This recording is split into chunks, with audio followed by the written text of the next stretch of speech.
here's the scoop. I had no internet for over 24 hours.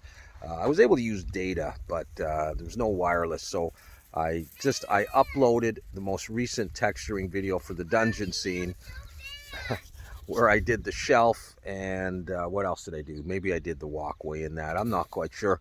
I think so though.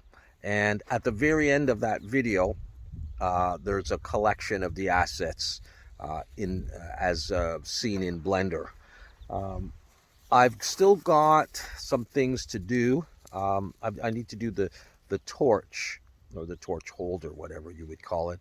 And those are the main sort of assets, other than maybe some bottles or things, on the shelves. We got to do the bones, thinking about the gems, but I'm pretty much getting ready to do the portal, which I haven't still decided if I'm keeping it or not, but I'm going to go ahead and texture it. I'm just going to do it in Substance Painter with a concrete material. We're going to put some nicks and scratches and gouges out of that, some sort of porous material on there in addition to the concrete in general. And I'm thinking about using Substance Designer to create some custom scratch alphas. I mean, you can download these things and you can make them in Photoshop. I mean, it's basically just black and white, but just a way to do them in Substance Designer, which is pretty easy, and then use them in Substance Painter.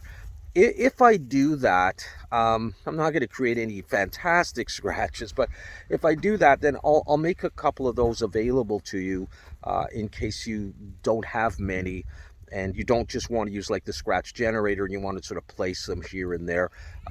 It ends up being a rather sort of cartoony look, but I'm okay with that. I don't really want to try and do sort of a realistic thing. I want to do like a mystical, adventurous, imaginary dungeon. Why's the portal there in the first place, or those gems? So anyways, we're going to move on to that.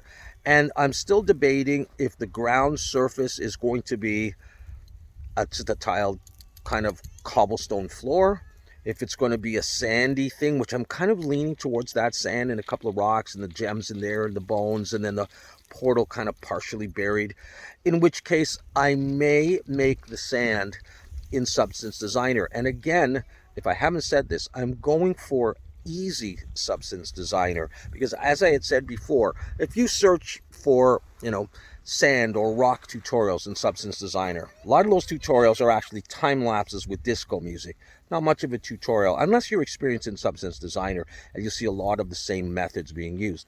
But if you are a relative beginner, as I am, it's very difficult to find stuff where somebody walks you through that and then uses it in a project. Often they'll just end at the sort of the geometry, if you can call it that, the graph in Substance Designer, and they won't export it or bring it into anything, maybe in Marmoset and do a turntable animation or something. So I want to fill in that gap by doing some really simple, and I mean simple stuff that you could use right away.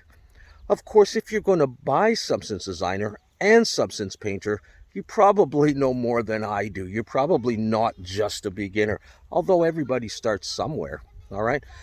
So I'm going to make some scratch alphas, all right, that we're going to use from Substance Designer in Painter on that portal and maybe elsewhere, wherever you want to use them. And I'm potentially going to make a ground surface, again, not super complicated, simple kind of one, in Designer maybe, and into Painter.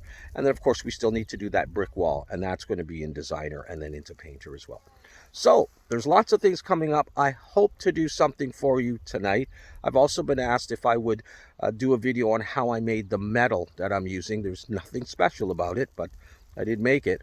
And I thought I did that in one of my early videos in the series, but perhaps I didn't, in which case I'll do that at some point for you as well. So we're doing beginnerish, easy stuff. We're making some mistakes and doing some bad moves along the way, but hopefully we'll get a product that looks cool, and we'll be happy to say, there's our dungeon scene, and we made a lot of these materials. Now, that doesn't mean that we won't use the odd pre-made material in Substance Painter or pre-made smart material, all right? But we're not just using image textures. Nothing wrong with that. Done it lots of times, but I'd rather try to make something a little bit more original. Even if the wood, looks very generic with just a few things added onto it, we're trying. We're getting there. All right, so thank you so much for your interest in the series. I'm thrilled to have you there, and I hope I can come up with something relatively substantial for you as we move forward and continue to work on the dungeon scene. All right, take care.